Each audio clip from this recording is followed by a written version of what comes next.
For the second day in a row, millions of Americans are on alert as smoke from dozens of wildfires in Canada continues to drift south, filling skies with an eerie haze.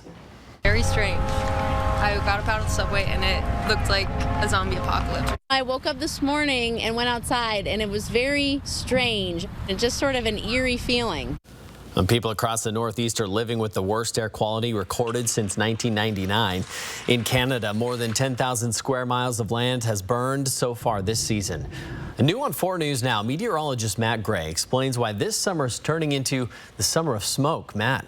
Well, it certainly seems that way, and you can see today how quickly those conditions were changing in New York City from a hazy day to, well, living in the post-apocalypse in just a few hours. Some scary looking stuff. The smoke was so thick in the Northeast that there were flights departing out of LaGuardia, Newark, and Philadelphia that are still being delayed for safety reasons because of low visibility with all that smoke. Now, when we look at the overall map from this, it is a big role reversal from what we usually see, which is that the west is clear, but much of the east is at least seeing a little bit of smoke.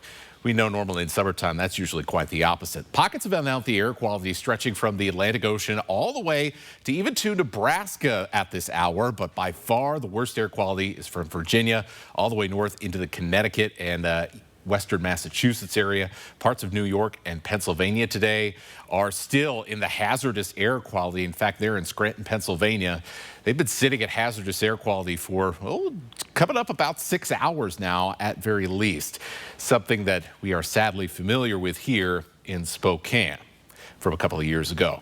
We've also seen smoke from Canada wildfires here at home this year, but the smoke from New York is not from those fires that we experienced a little bit of in Western Canada, but instead that smoke coming from just a few hundred miles across the border in Quebec. A storm system passing over the Northeast is drawing smoke south from these fires and across those mid-Atlantic states. And you can actually see on satellite here that thick bank of smoke, kind of the thinner, wispier white on your screen, it circled moving over New York on satellite earlier today.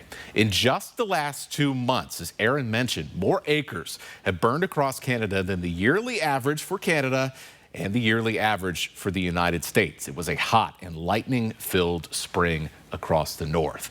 Now in both the eastern and the western U.S., really for the rest of the summer, winds out of the north could spell trouble for air quality again because, well, fire season's just getting started. Matt, thank you.